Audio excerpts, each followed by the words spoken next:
Hey everyone, welcome to my YouTube channel. I hope তোমরা সবাই অনেক ভালো আছো। আমি আলহামদুলিল্লাহ খুবই ভালো আছি। সো তোমাদের জন্য নিউ মিনি ব্লগ নিয়ে আবার চলে আসি।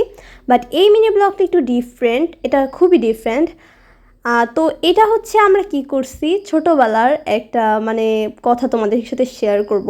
সেটা হচ্ছে কি ছোটোবেলায় কি করতাম যখন আমরা পিচ্চি ছিলাম, তো তখন কি করতাম আইসক্রিম খেতাম না। আইসক্রিম না খেয়ে কী করতাম, এই বরফ আছে না, বরফ খেতাম।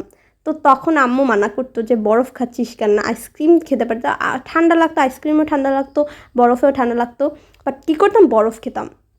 তো আম্মু তো অনেকবার মারছে ওই জন্য, বরফ খাবার জন্য। বাট বরফ খাওয়া না ছাড়তে পারি নাই, বাট বড় হওয়ার পরে এখন ঠিক হয়ে গেছে।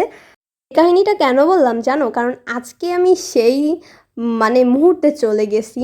কারণ যখন আমি ছোট ছিলাম তখন কী করতাম, এই বরফ নিয়ে ফ্রিজে যখন এই যে তুষারের মতো বরফ জমতো না, তো এগুলো নিয়ে কী করতাম, তুষার বানাতাম, তারপরে হচ্ছে গিয়ে স্নোম্যান বানাতাম।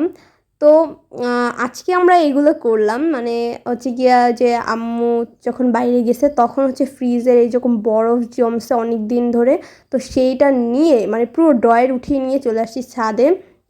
তো এবার হচ্ছে কী করছি, এগুলোকে সব বের করছি, আমি তুষার বানিয়ে নিচ্ছি। তারপরে হচ্ছে গিয়ে এটা চকলেটের মোল্ডে দিয়ে চকলেট বানাচ্ছি। বাট এইটা করতে যেয়ে হাত তো পুরো ঠান্ডা হয়ে গেছে। বাট ছোটোবেলার অভ্যাসটা, ছোটোবেলাও এরকম করতাম অনেক। তো ছোটোবেলায় এরকম করছি, এই জন্য হচ্ছে বড়োবেলায় এসেও ছোটোবেলার কথাগুলো মনে পড়ে, এজন্য হচ্ছে ভাবলাম চলো আবার ছোটোবেলায় ফিরে যাই।